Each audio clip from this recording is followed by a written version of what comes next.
ಬೆಂಗಳೂರಲ್ಲಿ ತರಕಾರಿ ವ್ಯಾಪಾರಕ್ಕೂ ಯುದ್ಧದ ಎಫೆಕ್ಟ್ ತಟ್ಟಿದೆ. ಗ್ಯಾಸ್ ಇಲ್ಲದೆ ಕೆಲ ಹೋಟೆಲ್ಗಳು ಕಂಪ್ಲೀಟ್ ಆಗಿ ಕ್ಲೋಸ್ ಆದ್ರೆ ಈ ಕಡೆ ತರಕಾರಿ ವ್ಯಾಪಾರಕ್ಕೂ ಕೂಡ ನಷ್ಟ.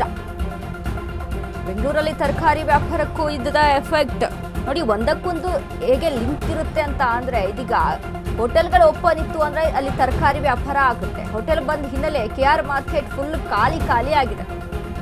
ಕೆಆರ್ ಮಾರುಕಟ್ಟೆಯಲ್ಲಿ ತರಕಾರಿ ಕೊಳ್ಳುವವರೇ ಇಲ್ಲ. ಗ್ಯಾಸ್ ಅಭಾವದಿಂದ ತರಕಾರಿ ಮಾರುವವರಿಗೆ ದೊಡ್ಡ ಹೊಡೆತ ಬಿದ್ದಿದೆ. ಇಲ್ಲಿ ಸದಾ ಜನಜಂಗುಳಿಯಿಂದ ತುಂಬುತ್ತಾ ಇರುವಂತಹ ಕೆಆರ್ ಮಾರ್ಕೆಟ್, ತರಕಾರಿ ಕೊಳ್ಳುವವರೇ ಇಲ್ಲ. ವ್ಯಾಪಾರಸ್ಥರಿಗೆ ನಷ್ಟ ಆಗ್ತಾ ಇದೆ. ವ್ಯಾಪಾರ ಇಲ್ಲದೆ ತರಕಾರಿ ಬೆಲೆಯಲ್ಲಿ ಇಳಿಕೆ ಕಾಣಿಸ್ತಾ ಇದೆ. ಕೆಆರ್ ಮಾರ್ಕೆಟ್ ಅಂತ ಅಂದ್ರೆ ನಿಜಕ್ಕೂ ಅಲ್ಲಿ ಜನಜಂಗುಳಿ ತುಂಬಿ ತುಳುಕ್ತಾ ಇರುತ್ತೆ.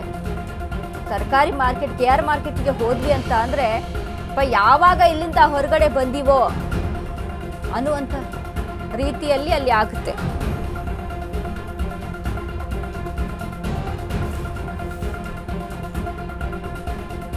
So ಹಾಗಿರುವಂತ Pradesh K R market. But ಅಲ್ಲಿ ಖಾಲಿ ಹೊಡಿತಾ ಇದೆ ಅಂತ ಅಂದ್ರೆ ನಿಜಕ್ಕೂ ಸಹಿತ ಅಲ್ಲಿ ನಾವು ಗಮನಿಸಬೇಕು ಎಷ್ಟು ಮಟ್ಟಿಗೆ ವ್ಯಾಪಾರ ಅಲ್ಲಿ ಸ್ಥಗಿತವಾಗಿದೆ, ನಷ್ಟ ಆಗ್ತಾ ಇದೆ ಅಂತ. ನೋಡಿ, ಹೋಟೆಲ್ಗಳು ಓಪನ್ ಇದ್ರೆ ಹೋಟೆಲ್ಗಳಿಗೆ ತರಕಾರಿ ಎಲ್ಲ ಸೇಲ್ ಆಗುತ್ತೆ. ಸೇಲ್ ಆಗಿ ಅಲ್ಲಿಂದ ಅವರಿಗೆ ಲಾಭ ಬರುತ್ತೆ. ಬಟ್ ಈ ರೀತಿಯಾಗಿ ಹೋಟೆಲ್ಗಳೇ ಬಂದಿತ್ತು ಅಂತ ಅಂದಾಗ ಈಗ ತರಕಾರಿಗಳನ್ನ ಜಾಸ್ತಿ ತೆಗೆದುಕೊಂಡು ಹೋಗಿ ಸ್ಟೋರ್ ಮಾಡ್ಕೊಳ್ಳೋಕ್ಕೂ ಆಗಲ್ಲ. ಈಗ ಫ್ರಿಜ್ಜಲ್ಲಿ ಅಥವಾ ಏನೋ ಒಂದು ಸ್ಟೋರ್ ಮಾಡಿ ಇಡ್ತೀವಿ ಅಂತ ಅಂದ್ರೂ ತುಂಬಾ ದಿನ ಅದು ಇಡೋಕ್ಕಾಗಲ್ಲ, ಫ್ರೆಶ್ ಅನ್ನೋ ಅಂತ ಫೀಲ್ ಬರಲ್ಲ. ಸೊ ಹಾಗಾಗಿ ಏನ್ ಮಾಡ್ತಾರೆ, ಕೊಂಡ್ಕೊಳ್ಳೋಕೆ ಮುಂದಾಗೋದಿಲ್ಲ ತರಕಾರಿಗಳನ್ನ. ಹೀಗಾಗಿ ಸಮಸ್ಯೆ ಆಗ್ತಾ ಇದೆ ಸಾಮಾನ್ಯರಿಗೂ, ತರಕಾರಿ ವ್ಯಾಪಾರಿಗಳಿಗೂ ಸಮಸ್ಯೆ ಆಗ್ತಾ ಇದೆ. ಇಸ್ರೇಲ್ ಇರಾನ್ ಯುದ್ಧದ ಎಫೆಕ್ಟ್ ಬೆಂಗಳೂರಿಗೆ ಸಾಕಷ್ಟು ಪರಿಣಾಮವನ್ನು ತಂದೊಡ್ತಾ ಇರುವಂಥದ್ದು. ಯಾಕಂತಂದ್ರೆ ಯಾವಾಗ ಯುದ್ಧ ಆರಂಭವಾಯಿತು ಅದಾದ ನಂತರ ಚಿನ್ನದ ದರದಲ್ಲಿ ನಾವು ಏರಿಕೆಯನ್ನ ಕಂಡ್ವಿ. ಅದರ ಬಳಿಕ ಪೆಟ್ರೋಲಲ್ಲೂ ಡೀಸೆಲಲ್ಲೂ ಸಹ ದರವನ್ನ ಏರಿಕೆ ಕಾಣ್ತಾ ಇದ್ದೀವಿ. ಈಗ ಸಿಲಿಂಡರ್ ಕೂಡ ಸಿಗ್ತಾ ಇಲ್ಲ. ಸಿಲಿಂಡರ್ ಸಿಗದೇ ಇರೋದ್ರಿಂದಾಗಿ ಹೋಟೆಲ್ ಉದ್ಯಮಕ್ಕೆ ಹೊಡೆತ ಬಿದ್ದಿದೆ. ಸದ್ಯಕ್ಕೆ ಒಂದಷ್ಟು ಹೋಟೆಲ್ಗಳು ಸಹ ಬಂದಾಗಿರುವಂತದ್ದು. ಯಾವಾಗ ಹೋಟೆಲ್ ಉದ್ಯಮಕ್ಕೆ ಹೊಡೆತ ಬಿತ್ತು ಆವಾಗ ಏನು ತರಕಾರಿ ವ್ಯಾಪಾರದಲ್ಲೂ ಸಹ ಒಂದಷ್ಟು ಏನು ಲೋ ಆಗಿರುವಂತಹದ್ದು, ಲಾಸ್ ಆಗ್ತಾ ಇರುವಂತದ್ದು ಎಷ್ಟು ದೃಶ್ಯಾವಳಿಗಳಲ್ಲಿ ತಾವು ಗಮನಿಸ್ತಾ ಇರಬಹುದು. ಇದು ನಾನು ಈ ಸದ್ಯಕ್ಕೆ ಇರುವಂತಹದ್ದು ಕೆಆರ್ ಮಾರ್ಕೆಟ್ ನಲ್ಲಿರುವಂತಹ ಮಾರ್ಕೆಟ್, ನೇನು ತರಕಾರಿ ಮಾರ್ಕೆಟ್ ನಲ್ಲಿ ನಾನಿದ್ದೀನಿ. ಇಲ್ಲಿ ದೃಶ್ಯಾವಳಿಗಳಲ್ಲಿ ನೋಡ್ತಾ ಹೋಗ್ಬೋದು. ಏನು ಕೆಆರ್ ಮಾರ್ಕೆಟ್ ನಲ್ಲಿ ಯಾವಾಗ್ಲೂ ಜನಜಂಗುಳಿ ಇರ್ತಾ ಇತ್ತು, ವ್ಯಾಪಾರ ನಡೀತಾ ಇತ್ತು, ಸಾಕಷ್ಟು ಜನರು ತರಕಾರಿ ಕೊಳ್ಳುವುದಕ್ಕೆ ಮುಂದಾಗ್ತಾ ಇದ್ರು. ಸದ್ಯಕ್ಕೆ ಇಲ್ಲಿ ಖಾಲಿ ಅನ್ನುವಂತಹದ್ದು ಒಂದು ರೀತಿಯಲ್ಲಿ ಕಂಡು ಬರ್ತಾ ಇರುವಂತದ್ದು. ಸದಾ ಬ್ಯುಸಿ ಆಗಿರ್ತಾ ಇದ್ದಂತಹ ಕೆಆರ್ ಮಾರ್ಕೆಟ್ ಸದ್ಯಕ್ಕೆ ಖಾಲಿ ಕಂಡು ಬರ್ತಾ ಇರುವಂತ. ಯಾಕಂತಂದ್ರೆ ಯುದ್ಧದ ಎಫೆಕ್ಟ್ ನಿಂದಾಗಿ ಒಂದಷ್ಟು ಹೋಟೆಲ್ಗಳು ಸದ್ಯಕ್ಕೆ ಸ್ಥಗಿತವಾಗಿದ್ದಾವೆ. ತಾತ್ಕಾಲಿಕವಾಗಿ ಸ್ಥಗಿತ ಆಗಿರೋದ್ರಿಂದಾಗಿ ಜನಸಂದಣಿ ಇಲ್ಲ. ಜೊತೆಗೆ ತರಕಾರಿ ಕೊಳ್ಳುವವರ ಸಂಖ್ಯೆಯೂ ಸಹ ಸದ್ಯಕ್ಕೆ ಕಡಿಮೆ ಆಗಿರುವಂತದ್ದು. ಒಂದಷ್ಟು ತರಕಾರಿ ಬೆಲೆಯೂ ಸಹ ಕಡಿಮೆ ಆಗಿದೆ. ದೃಶ್ಯಾವಳಿಗಳಲ್ಲಿ ಗಮನಿಸ್ತಾ ಇರ್ಬೋದು.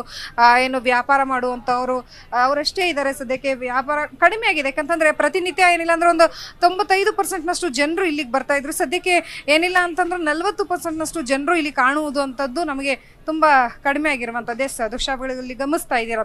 ಸೊ ತುಂಬಾ ದಿನದಿಂದ ಪಾಪ ಅವರು ಸ್ಟಾಕ್ಸ್ ತಂದಿರ್ತಾರೆ, ಅವ್ರಿಗೂ ಸಹ ಇದರಿಂದ ಸಮಸ್ಯೆ ಆಗ್ತಾ ಇದೆ. ಯಾಕಂತಂದ್ರೆ ಹೋಟೆಲ್ ಉದ್ಯಮಕ್ಕೆ ಇದು ಹೊಡೆತ ಬಿದ್ದಿರೋದ್ರಿಂದಾಗಿ ಸಂಪೂರ್ಣವಾಗಿ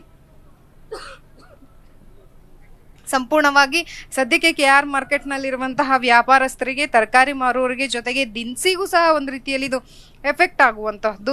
ಯಾಕಂತಂದ್ರೆ ಹೆಚ್ಚಾಗಿ ತರಕಾರಿಯನ್ನ ಕೊಳ್ಳುವವರು ಅಂತಂದ್ರೆ ಹೋಟೆಲ್ ಉದ್ಯಮವರು. ಸೊ ಅವರಿಂದಾಗಿ ಸದ್ಯಕ್ಕೆ ಇದು ಸಂಪೂರ್ಣವಾಗಿ ಏನು ಹೋಟೆಲ್ ಉದ್ಯಮದಿಂದಾಗಿ ತರಕಾರಿ ವ್ಯಾಪಾರಸ್ಥರಿಗೂ ಸಹ ಸಮಸ್ಯೆ ಆಗ್ತಾ ಇರುವಂತಹದ್ದು. ಬೆಲೆಯಲ್ಲೂ ಸಹ ಇಳಿಕೆ ಆಗಿದೆ. ಹಾಗಾಗಿ ಜನರು ಏನು ಇಲ್ಲಿರುವಂತಹ ವ್ಯಾಪಾರಸ್ಥರು ಹೇಳ್ತಾ ಇದ್ದಾರೆ, ನಮ್ಗೆ ವ್ಯಾಪಾರ ಇಲ್ಲ, ಸದ್ಯಕ್ಕೆ ಹೋಟೆಲ್ಗಳು ಬಂದಾಗಿರೋದ್ರಿಂದ ಸಾಕಷ್ಟು ಸಮಸ್ಯೆ ಆಗ್ತಾ ಇದೆ. ವೇಗವಾಗಿ ಅವ್ರಿಗೆ ಸಿಲಿಂಡರ್ ಸಿಗ್ಲಿ, ಹೋಟೆಲ್ಗಳು ಓಪನ್ ಆದ್ರೆ ನಮಗೂ ಸಹ ಏನು ವ್ಯಾಪಾರ ಆಗುತ್ತೆ, ನಾವು ಸಹ ಜೀವನವನ್ನು ನಡೆಸಬಹುದು ಅನ್ನುವಂಥದ್ದನ್ನ ಹೇಳ್ತಾ ಇದ್ದಾರೆ. ಕ್ಯಾಮ್ರಾ ಪರ್ಸನ್ ವಿಶ್ವನಾಥ್ ಜೊತೆ ಲಕ್ಷ್ಮೀ ಬಾಗಲಕೋಟೆ, ಯಶ್ವಗ ನ್ಯೂಸ್, ಬೆಂಗಳೂರು.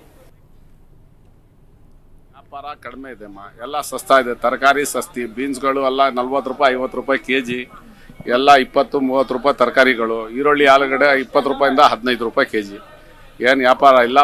ಬರ್ತೀವಿ ಮಧ್ಯಾಹ್ನ ಬಂದ್ ಮಾಡಿಬಿಟ್ಟು ಸಾಯಂಕಾಲ ಹೋಗ್ಬಿಡ್ತೀವಿ. ಉಪವಾಸ ಇರ್ತೀವಿ, ಅದ್ನಲ್ಲಿ ಇರಲ್ಲ, ಬಂದು ಮುಚ್ಚಿಬಿಡ್ತಾರೆ ಅಂಗಡಿ. ಹೋಟೆಲ್ಗಳು ಬಂದಾಗಿದೆ, ಅದಕ್ಕಿಂತ ಇನ್ನೂ ಸಸ್ತಾ ಇದೆ. ನಿಮಗೆ ಜನಗಳಿಗೆ ಅನುಕೂಲ ಇದೆ, ತಗೊಂಡೋಗಿ ಆರಾಮಾಗಿ ತಿನ್ಬೋದು. ಮೊಹಮ್ಮದ್ ಆಸಿಫ್. ಟಮಾಟ ರೇಟ್ ತುಂಬ ಕಡಿಮೆ ಆಗಿದೆ. 20 ರೂಪಾಯಿ ಟಮಾಟ ನಿಮಗೆ ಒಳ್ಳೆ ಟಮಾಟ ಸಿಗುತ್ತೆ, ಫೈನು. ಸ್ವಲ್ಪ ಕಡಿಮೆ ಬೆಲೆ ಅಂದರೆ 10 ರೂಪಾಯಿ 15 ರೂಪಾಯಿ ಸ್ವಲ್ಪ ಸೆಕೆಂಡ್ಸು. ಆ ಥರ ಸಿಗುತ್ತೆ. ಈರುಳ್ಳಿ ಆಲೂಗಡ್ಡೆ 20 ರೂಪಾಯಿಂದ 15 ರೂಪಾಯಿ ಕೆ ಜಿ.